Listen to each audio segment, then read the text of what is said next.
Right. Janardhan Reddy గారు ఏంటి మీ point ఏంటి సార్? మీరు ఒక పాయింట్ చెప్తున్నారు. అంటే దీంట్లో మామూలుగా ఏంటంటే ఒక సోషల్ మీడియాలో ఏదో ఒక పోస్ట్ ఆయన పెట్టకపోయినా ఎవరో తెలుగు ఐటీడీపీ నుంచి పెట్టినా కానీ వాళ్ళ పేరు మీద వచ్చి అరెస్ట్ చేసి వాళ్ళ ఫోన్లు, ల్యాప్టాప్లు, వాళ్ళ భార్య ఫోన్లు, వాళ్ళ పిల్లల ఫోన్లు అన్ని మొత్తం సీజ్ చేసి ఫోరెన్సిక్ ల్యాబొరేటరీకి పంపిస్తారు. అదే ఏవన్ నాగరాజు గారు పెట్టి ఆయన అరెస్ట్ చేసిన రోజు ఆయన ఫోన్ చూడరు, ఆయన ల్యాప్టాప్ చూడరు, ఆయన డెస్క్టాప్ చూడరు, వాళ్ళ ఇంటి ఐపీ అడ్రస్ చూడరు, వాళ్ళ ఫోన్లు ఎవడే తీసి సీజ్ చేయరు. ఏదైనా కానీ రిమాండ్ డైరీలో ఖచ్చితంగా రాస్తారు ఏమేమి మెటీరియల్ మేము సీజ్ చేసాము, ఇదిగో సెల్ ఫోను, దాని బ్రాండ్, దాని కోడ్ ఏంటి, దాని యొక్క ఐఎంఎఫ్ నంబర్ ఏంటి, ఇవన్నీ కూడా రాస్తారు. కానీ ఏమీ లేవు ఆ రిమాండ్ డైరీలో. ఏంటి ఈ దర్యాప్తు? ఏంటి ఎందుకు చేస్తున్నారు ఈ దర్యాప్తు? అవసరమా? ఒక కానిస్టేబుల్ కూడా ఇంత దారుణంగా దర్యాప్తు చేయరండి. కానిస్టేబుల్కి ఇస్తే కేసు ఆయన కూడా ఇంత ఇవన్నీ తీసుకోవాలని ఒక ఇంకిత జ్ఞానం. ఏ డేటా లేదు, ఏ ఫోను లేదు, ఏమీ లేదు. ఎంత దారుణంగా చేస్తున్నారంటే ఒక రెడ్ బుక్ పాలన, అటవిక పాలన ప్రపంచంలోనే చెప్తున్నాను. ఇట్లాంటి అటవిక పాలన ఎక్కడ జరగదండి. ఒక స్టేట్ మర్డర్ చేశామని చెప్పి ధైర్యంగా ఒక ఎఫ్ఐఆర్ కట్టేసి మినిస్ట్రియల్ విచారణ కానీ ఏమీ లేకుండా ధైర్యంగా మేము చంపేశాము, ఏం చేసుకుంటారో చూసుకోండి అని ప్రజలతో మాట్లాడుతున్నారంటే హెడ్ ఆఫ్ ది ఎవరు లా అండ్ ఆర్డర్ హెడ్ ముఖ్యమంత్రి అండి.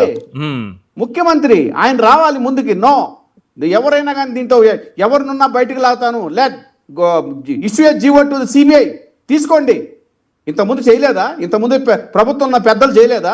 నీకంటే ముందున్న వాళ్ళు సిబిఐ ఎంక్వైరీ ఆర్డర్ చేయలేదా? నిగ్గు తేల్చలేదా? ఎందుకు మరి సిపి అంటే అంత అభిమానం? సార్ నేను చెప్తున్నా కదా, దీనిలో పెద్ద కుట్ర కోణం ఉంది. రక్షించుకోవాల్సిన అవసరం